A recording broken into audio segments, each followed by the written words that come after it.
je l'ai avancé un peu, mais j'ai oublié de filmer.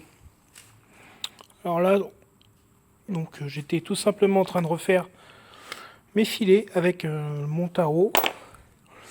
Donc là, on a des beaux filets si la mise au point se fait.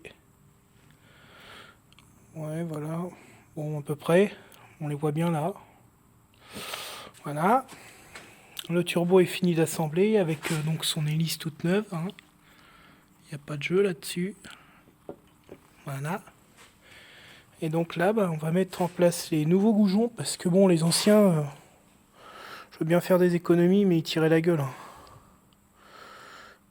Ils tiraient un peu la gueule, c'était rouillé dans tous les sens. J'en ai un qui avait pété ici, donc ce que je fais souvent, c'est que je perce. Donc je fais un coup de pointeau. Bon là j'ai mon pointeau automatique, c'est pas terrible sur les vis, mais je mets un coup. Et puis après, on prend un forêt qui est légèrement plus petit que le filetage.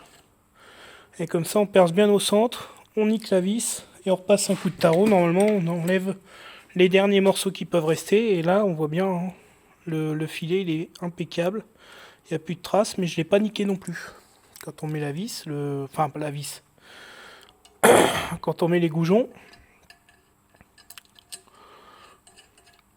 ça se serre nickel à la main.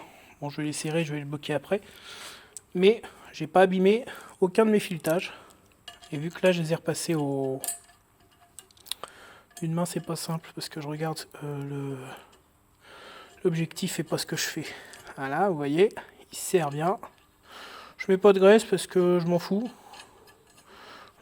La bagnole elle a 240 000, donc le prochain qui va les démonter, elle en aura 500 000. Voilà. Mais bon, dans l'ensemble, donc on a notre collecteur avec des goujons tout neufs. Pour les dévisser, j'utilise ça, c'est de la pince de plomberie. Enfin, c'est une pince qui sert bien, c'est parfait pour retirer les goujons récalcitrants. Et puis si ça pète, j'applique la méthode que je vous ai montrée, la petite perceuse. Et puis un coup de tarot dedans pour retirer les morceaux qui restent. Allez, on va passer à la mise en place donc des derniers joints. Là, on a des beaux joints tout neufs. Donc ceux-là, c'est des L-ring. Et puis fournis avec le CHRH et ceux-là qui étaient fournis avec. Ils mettent une rondelle. Ouais, ils mettent qu'une rondelle dans ce sachet pour la vis banjo. Ouais. Ouais, heureusement j'en ai les 9 pour ça. Allez, donc on continue. Là, je vais les serrer correctement, les goujons. Technique toute simple. On prend 2 écrous, on en serre un. On serre le deuxième dessus et puis on serre avec une clé jusqu'au bout, jusqu'à ce que ça bloque bien. Et puis après, il n'y a plus qu'à passer cette partie-là, venir la mettre ici avec le petit joint et serrer les écrous neufs. Les écrous neufs qui me sont également fournis avec les rondelles de force à mettre en place. Il n'y a que 2 rondelles. Maintenant, ça doit être ça les rondelles d'étanchéité. Ouais, je vais voir. Enfin bon. Ouais, je crois qu'il n'y a pas de rondelles dessus parce que ouais, c'est ça, c'est des écrous à épaulement. Et des écrous autobloquants en plus, en alliage de cuivre en laiton. Pour la partie qui chauffe là. Ce sera d'ailleurs meilleur que ceux-là, je pense. Ceux-là, on peut voir, ils sont chelous. Bon, ils sont vieux de toute façon, mais ils vont me servir à serrer les goujons. Allez, on continue. Et ouais, on pousse même le vis jusqu'à serrer les raccords du turbo, donc les petits écrous ici, ces petits écrous là, avec la clé dynanométrique réglée. Donc c'est 25 Nm. Avec l'éloignement, il y a un petit calcul. Vous chercherez sur internet, vous le trouverez. On rajoute, donc je tombe à 32 Nm avec le calcul pour obtenir mes 25 Nm avec la rallonge. Et du coup, donc on serre l'ensemble à 25 Nm. Et après, on peut finir de le poser. Bon, on avance toujours.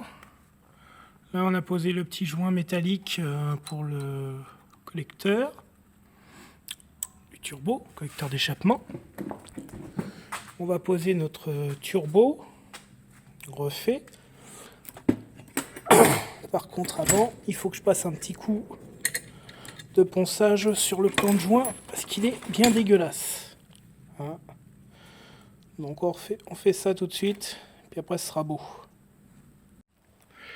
Alors donc on continue l'installation du turbo. Donc on a placé donc là les espèces de rallonges en fait d'entretoises qui viennent sur le collecteur. On a le joint derrière et on a donc ces écrous là qui sont en laiton. Donc là je les ai simplement nettoyés, hein. Les filets étaient beaux et ils serrent quand même, ils bloquent.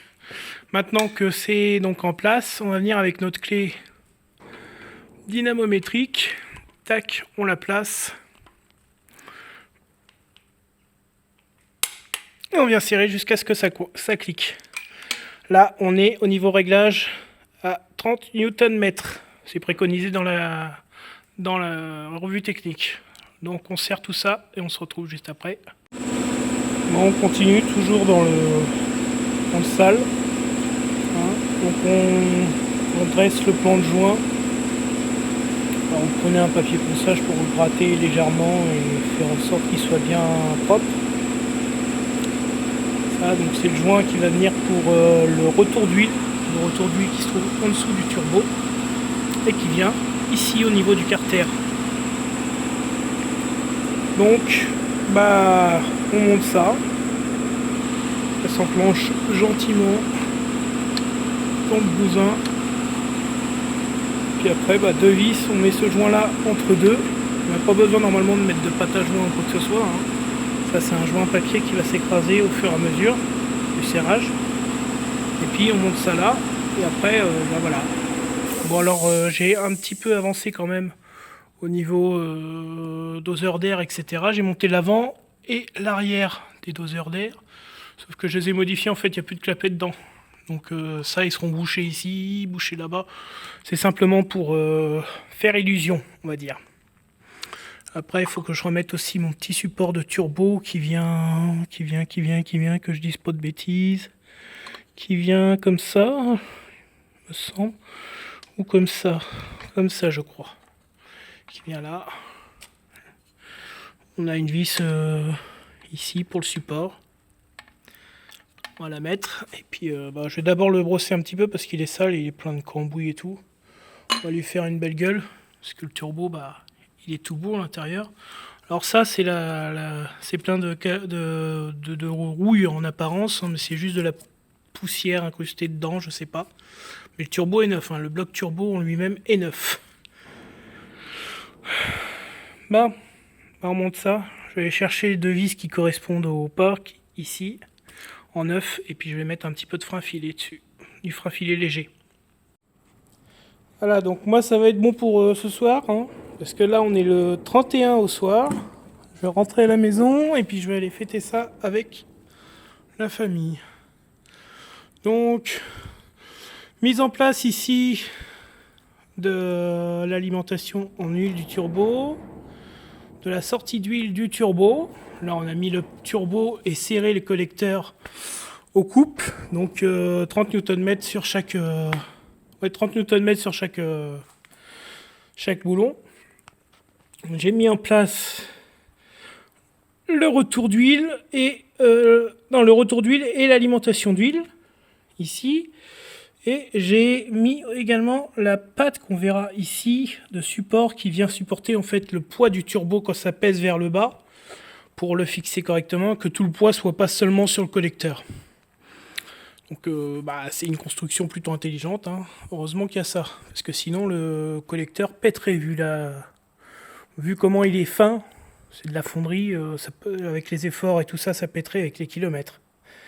Donc tout est serré au couple, je m'aperçois que j'ai oublié de fermer ça, donc avant de partir je vais fermer le petit connecteur, et puis ça sera bon.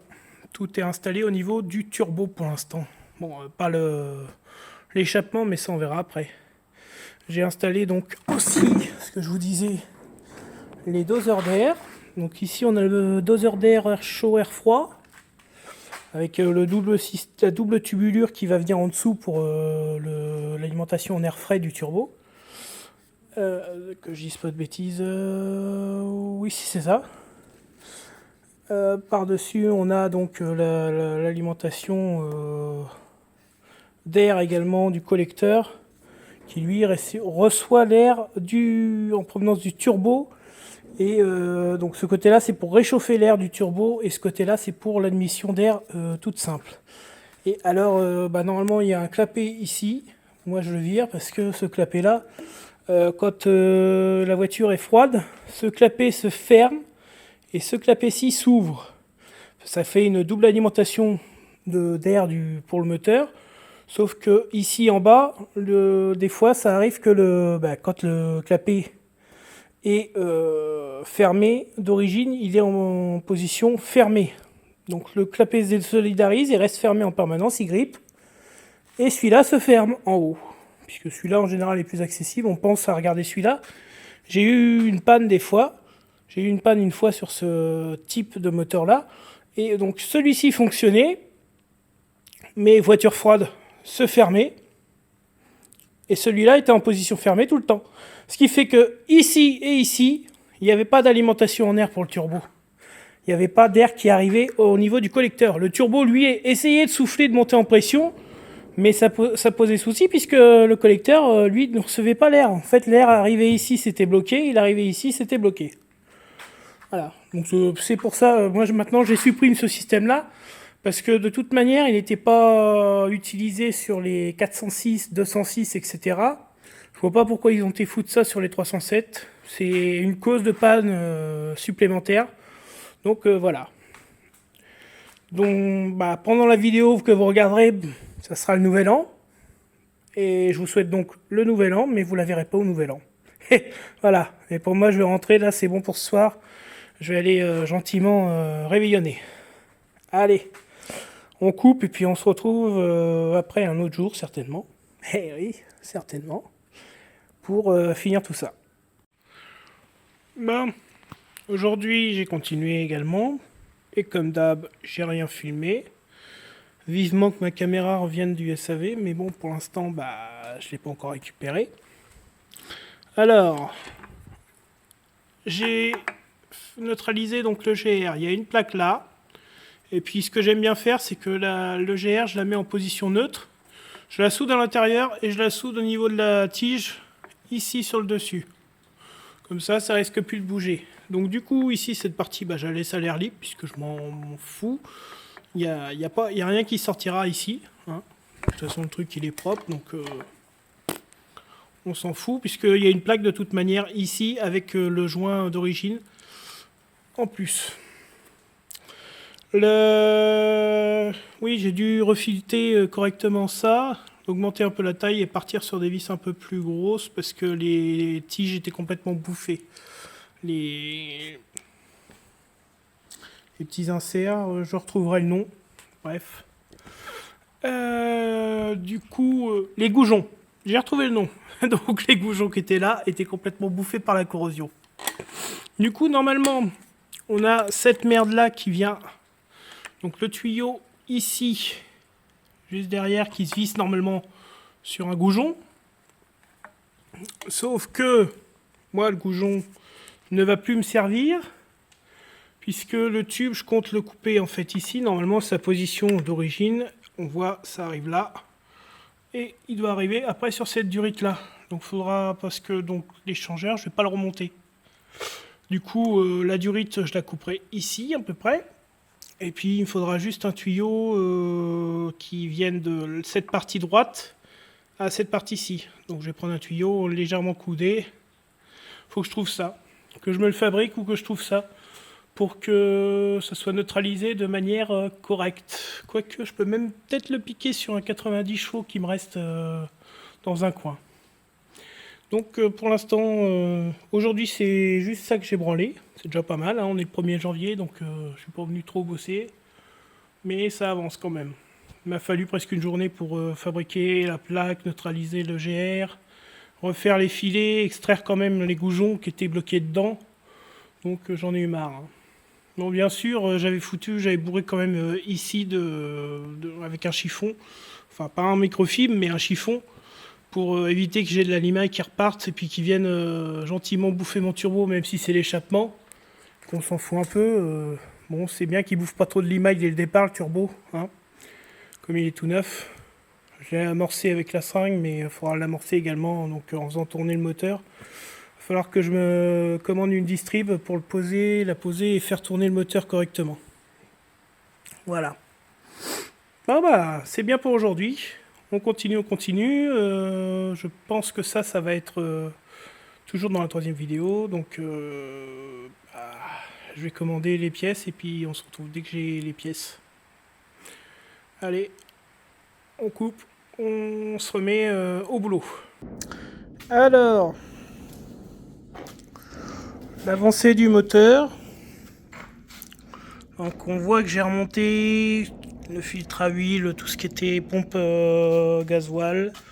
J'ai remonté donc les injecteurs que j'ai passés aux ultrasons. Là je vais bientôt faire la distribution. Et donc j'ai remonté le beau volant moteur tout neuf avec l'embrayage Sash Performance, soi-disant. C'est un embrayage qui est renforcé quoi. On verra bien. Donc ça avance gentiment. Vous voyez, j'ai posé le bloc là-dessus. J'ai travaillé à hauteur. J'ai rangé un peu l'établi ici. Il y a encore de la merde un peu partout. Hein. C'est pas très propre, mais ça avance. Ça devrait bientôt être bon. Donc là, je vais arrêter pour ce soir, moi.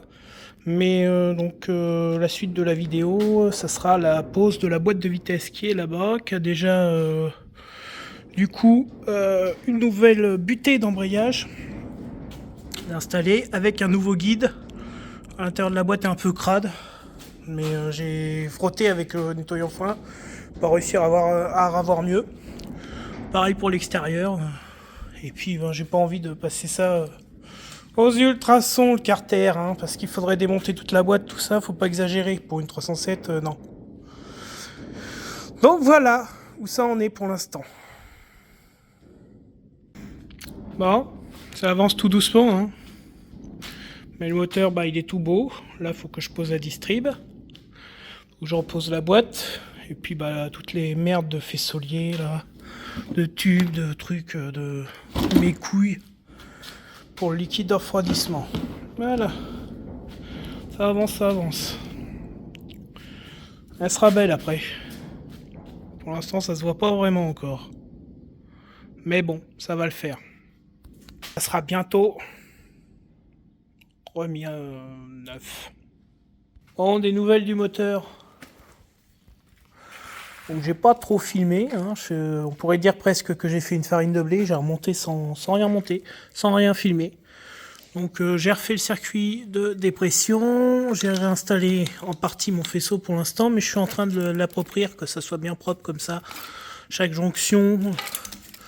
Là, on peut voir le brin de faisceau. Je refais gentiment la gaine, tout ça, pour que ça soit impeccable. Mais ça avance.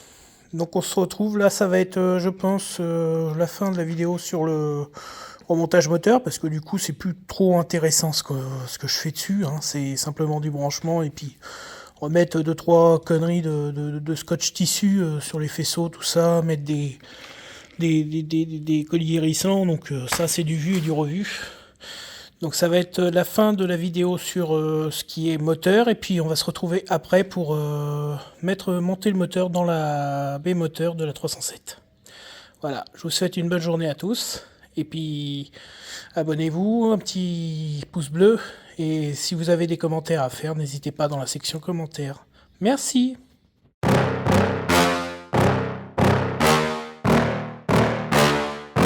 Yeah.